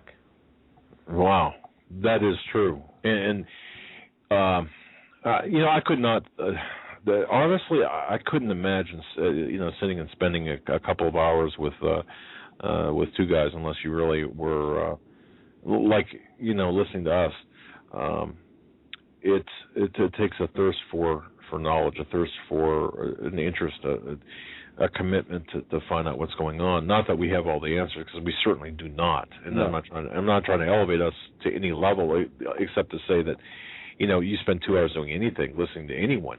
You want to find new information. It's an investment of your time, and we realize that with our listeners. And what you're saying is it shows via the callers, the quality of the callers, and I think that's absolutely correct. Yeah, and I want to remind everybody, tomorrow we are going to, I would like, hopefully somebody would like to call in and lead us in a prayer as to the beginning of the Olympics, yes, that we all are safe, the people in London are safe, the athletes, the organizers, the people who are innocent in this evil world, as we are unsure as to what type of, if any, nefarious and evil death plans they have for either people in London or abroad during this time we are going into. But yeah, and I'm not sure whether you saw Pastor Begley's 10-minute video today about the Olympics. And Cuban Troy had sent some information. A couple of people had sent this to Pastor Paul Begley today, where I'm gonna screw this up, but Pastor Paul Begley's got a video, 10-minute video about the Olympics, and there's a reference to come to Potter's Field, which is where the opening ceremonies are going to take place. Well, if you look at the date, the significance of the Potter's Field, first of all, Matthew 11 was crucified. Judas sold Jesus for 30 pieces of silver. Right. What he did was give the silver back, and it was put to the Potter's Field. It was put toward the Potter's Field, the valley, or the field of death, or the field of blood, as it's called. And the Potter's Field being named this in the Olympics is very eerie, because and I wish Pastor Begley was on here so he could describe it, because he is. You'll have to go to the video, folks. Just look up, or just go on Pastor Begley's video channel and watch the 10-minute video. Paul Begley 34 is his YouTube channel. Right, and I'll tell you, it's something to think about, because there, if you look back with the Illuminati cards back in the 90s, showing Big Ben toppling, and then all of these coincidences with respect to now the Potter's Field that Pastor Begley, and thanks to his listeners, had notified him of, and what have you. Whether or not anything happens in London, I don't know if it will, but none of this stuff can be. You can't. Coincidences. There's too many coincidences here. Yes, there is. And these things add up. And when you look at the bigger picture, it looks like a black op psyop situation. Like you said, I'm not even sure that this Holmes is the shooter any more than a patsy. And it'll be interesting to see, because what we get is reports from, he's in jail, but he's going crazy, spitting on guards, and had to put a face mask on because he couldn't control himself, asking how the Batman movie ended, then not talking at all, looking in the courtroom like he was so drugged out of his mind he didn't know where he was or who he was. Now he's saying, why am I here? What did I do? What's going on? Telltale signs of mind control, whether he's very educated on the subject to play an insanity defense, or, as evidence points to, he could have been used as a patsy. He could have been the shooter with somebody else and been used as a patsy as well. So, yeah, it's again, this is something. This whole situation. I'm looking at this, and Joe too. We're digging around, and this is why we have not written anything about this yet. But I do believe, Joe, I think we're going to collaborate on something here after the show, and probably pull at least a half a nighter, all nighter maybe, about this, because we do need to get this out, because we do believe that I think we've got enough information now, enough authenticated information to say with a level of certainty. Speak for yourself on the all-nighter. I'm definitely pulling an all-nighter, but it's going to be in my bed. I'm kidding. Man, I'll tell you. See, I got to do this alone. No, I know, but I think what we have here is enough authenticated documentation and enough evidence to show that there was a second person involved. Now, to what end? To where this, where this all fits into the larger scheme of things, I don't know. And I'm not sure. That's all speculation. But please, there's something about this. And now, does this mean, and I've been getting emails too after last night's program, because our program content appeared on a forum on the internet, and I've been getting emails saying, well, that would mean the Aurora Police Department would have to be in on this, and no, it wouldn't. No, folks, it doesn't have to be. Now, if they're going to do a black operation like that, trust me, they're going to have agents, CIA, government officials whisking people away before police even arrive. They have this stuff planned out. They know what they're doing. Exactly. These people are hired professional mercenaries, killers, deceptive leaders. They know what they're doing. You caught me drinking. I'm sorry, taking a drink. You're go longer than that. Just drinking some coffee here, but yeah, you're right. But see, so the Aurora Police Department, they look. They don't. Yeah, it could happen. It's like the magic show right in front of you. It does not have to involve the entire police department or even police. Yes. Necessarily. A few other pieces of information I wanted to touch on tonight before we got away. Here is. Breaking: Syrian rebels threaten to attack Russian naval base. Syrian rebels have threatened to attack Russia's naval base at the port of Tartus in Moscow, or if Moscow continues to supply weapons to President Assad's regime. We have a warning for the Russian forces: if they send any more weapons that kill our families and the Syrian people, we will hit them hard inside Syria, said Lawe al-Muqaddad, a logistical coordinator for the Free Syrian Army. Al-Qaeda. This is crazy. So now, no wonder Russia's getting involved in this. When you have Al-Qaeda, threatening to overthrow Syria's government, as they have overthrown Libya's, Egypt's, Tunisia's, they're going for Iran. They've massacred millions in Libya and in Syria. And it is not going to stop. Al-Qaeda is behind this. Our CIA is behind this. And now it's no wonder Russia wants to back up Syria and China wants to back up Syria, because they're being attacked by Al-Qaeda. It's not rebel forces. The majority of the Syrian people stand with their leader. Can you imagine something being so evil that Russia and China would put a stop to it? And they're being the good guys in this. That's what I mean. It's something crazy. So evil. Our government is Al-Qaeda. Our government is the liars, the killers, the stealers, the cheaters. Our government are the ones perpetrating these problems on these other countries that have led to hundreds of thousands of deaths, if not millions of deaths, in the last year and a half. Yeah, it's how we got on the wrong side of this. Well, look, the Muslim Brotherhood, it's making the rounds in the news. DHS Advisory Council member Mohammed Ali Biari, he was named with the DHS Advisory Council back in October of 2010, I believe it was.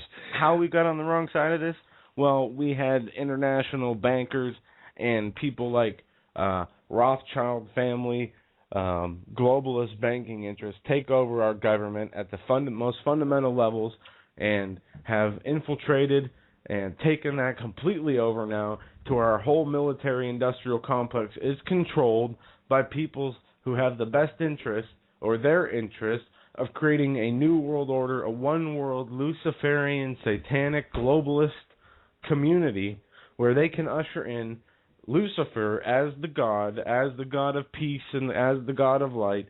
And also, a few of our listeners have had dreams about the blue beam rapture, the fake alien invasion, the fake satanic rapture, followed by Jesus' return immediately after. And I believe that is going to happen. Yeah, we are so infiltrated. We are so much on the wrong side of things right now. We are so guided by this, as you say, the Luciferian cult. And I don't know what else to call it. I'll give you some specifics. A good friend and a listener to the show had a dream that there was the rapture. Okay. And people were saying, "Come out of their house. Come out. The Lord is here. He's taking us away." She got the feeling in her dream, this is not the Lord, because as the Lord says, many will say, I am here, I am there, come here, right. And they will be deceivers and liars. And she got that feeling, and she said she was trying to warn people, do not go to this, do not go, this is not real. And Jesus was so furious by the level of people that were falling for this that he came down in a tornado and ended everything. And when it says, it will take 1 hour, in the Bible, I believe that to be true. There was also a video sent to me by this lady who was made by another lady who had the same type of dream. Right. And it's these I've been people getting are having, that. I've been getting the Watchmen are having these dreams. And as I think I mentioned that. I'm just not going to go there. But the Watchmen have look. I believe that some of the Watchmen, or I shouldn't say I believe, it's been told to me that some of the Watchmen will be called home. Yeah. And I'm not talking about a rapture either. I'm talking about. Yeah, and I want to say, just a little bit off topic, I want to say to Cuban, to Troy, the Christian United Broadcasting Network on YouTube, I will be with my father in studio tomorrow. We are going to be calling you, getting a hold of you, and folks who joined us late, we are going to have live video streaming as well as our radio show. We're going to try to do that from now on a regular basis. So back to having video of our ugly mugs as well as audio of our horrendous voices. So I can handle the voices. Hopefully you can handle the faces, and for those of you who've listened for a while, you know what we look like, so there won't be any shock or I don't know if anybody's seen The Ring, where you look at that lady and your face turns permanently into from seeing something so ugly you die, but I'm just kidding. We're going to hopefully be back on video.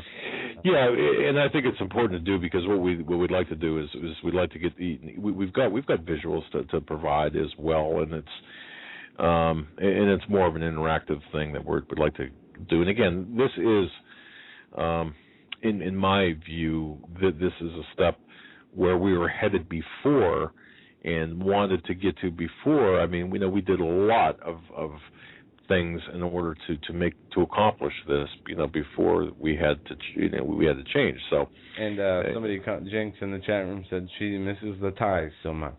Well, we have new ties, and we have we're ready to go. So I would love to be back on video, and I think that's great. I think it adds a whole new dynamic to the show.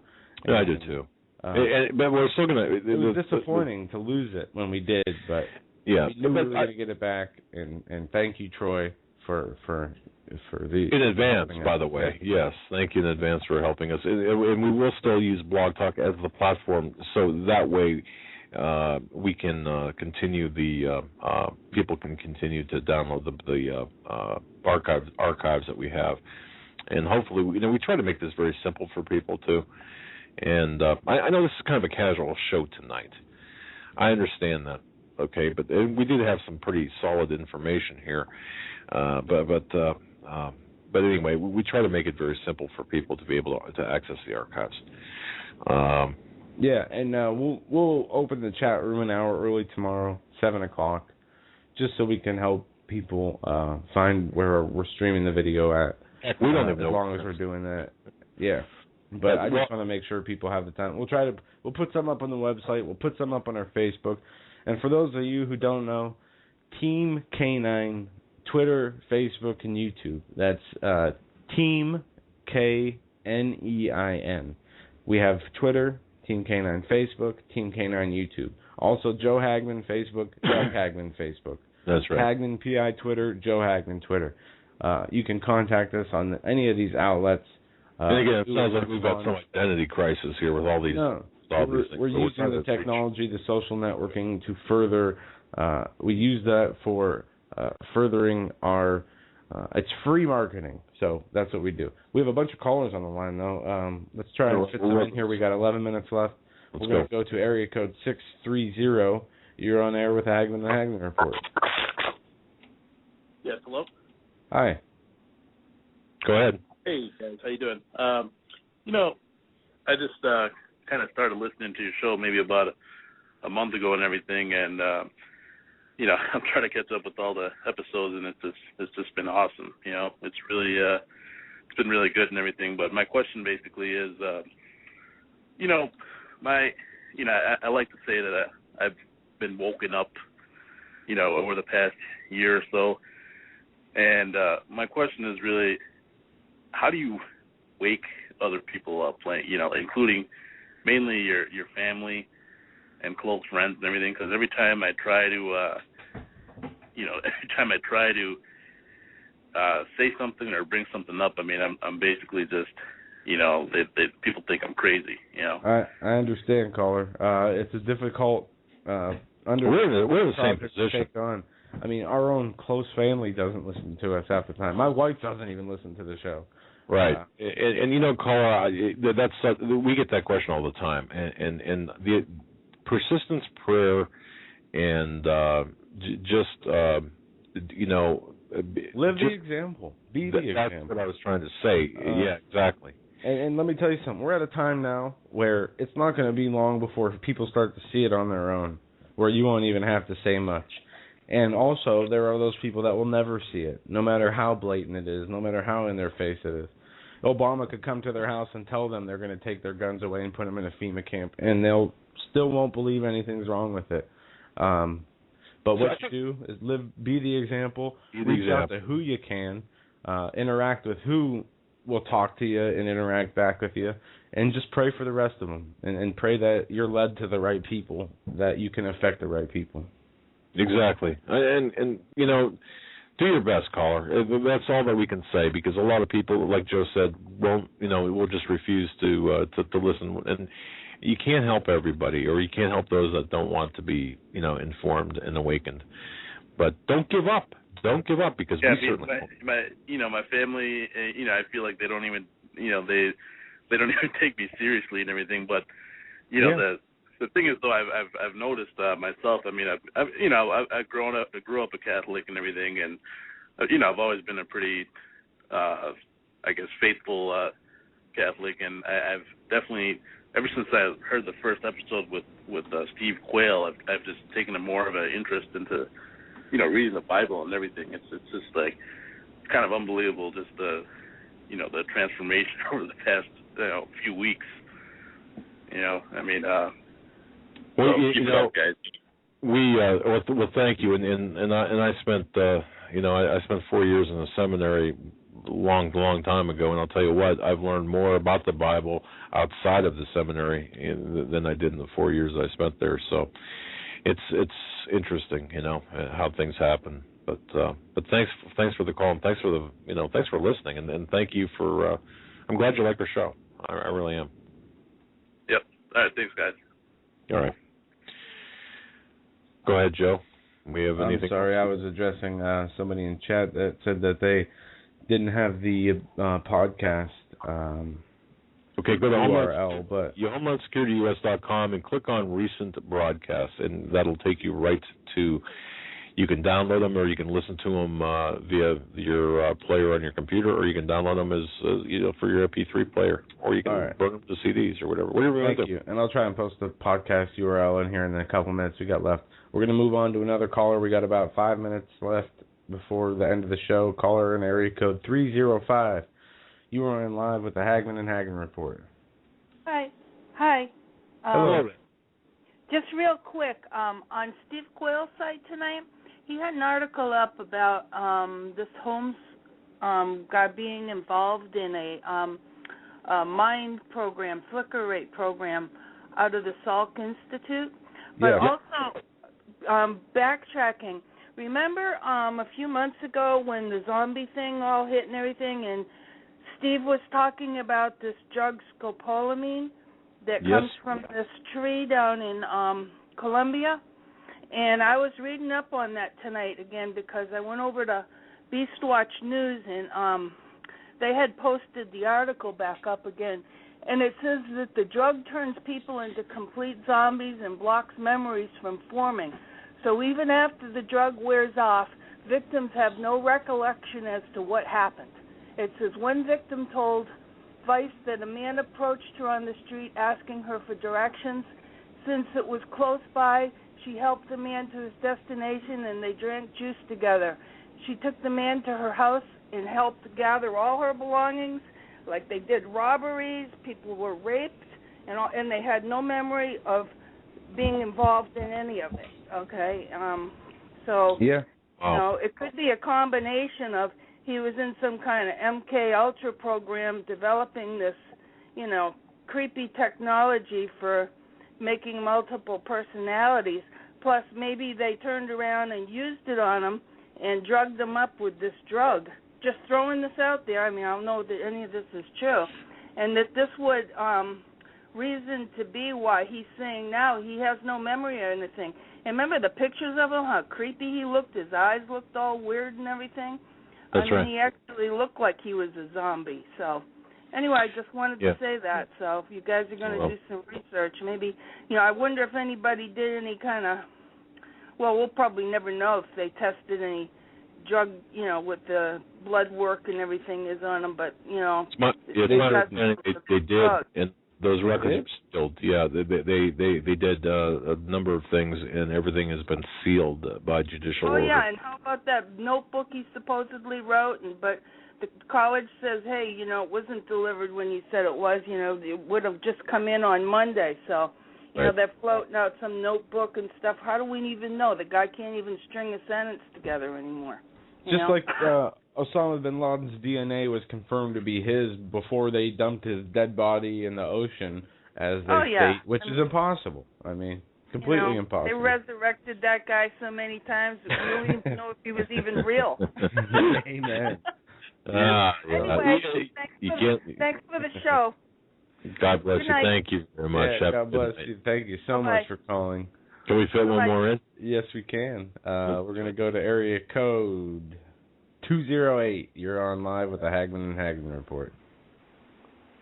One thing I wanted to bring up here on your show tonight, have you heard anything about the shooter's family? The father is supposed to be trying a case for the LIBOR credit store company. Yeah. Yes. Here's allegedly the caller has the James Holmes' father. I don't know where I put the email. I sent it to my father earlier, but his father is representing or is part of the LIBOR scandal as a third-party credit partner. Exactly. Yeah, involved in LIBOR. It's more than coincidence, caller. There's more twists and turns to this than the road in San Francisco, I'll tell you. So, or Pittsburgh. Okay, this is the first time I've listened to you people. Thank you. I'm kind of forwarder of information myself. I work for the different Patriot sites around the country, but I wanted to bring that out because I think it was very important because I'm going to go into it tonight and I'm going to study it. Well, that's good. I'll tell you, we've all the people. A lot. Yeah, and we have just amassed a lot of information, and again, we didn't want to knee-jerk information out there before we had some good, solid evidence. But tonight, I think, is going to start our reporting of it. But and the more we find, the more that comes out, the stranger it is. Yeah, it is. The more questions need to be asked. Well, caller, thank you very much. We have like 45 seconds, caller. I just want to thank you for listening, and please keep listening and spread the word about the program.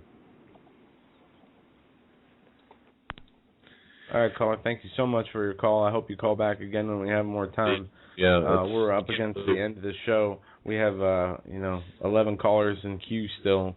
And I apologize we couldn't get to y'all. I hope one of these days we get through all the callers. Yeah, my supporter was down. I apologize for that, but certainly tomorrow night, definitely give us a call back. We'll take your calls, and we'll go. Our time tonight went so fast. Hopefully Monday we're going to have on that Joe Tampa. Jay Snips is his YouTube channel. He talks about all kinds of economic fraud and et cetera. And ladies and gentlemen, we've reached the end of the show. We want to thank each and every one of you. God bless you for listening. Thank you for your support. We love you.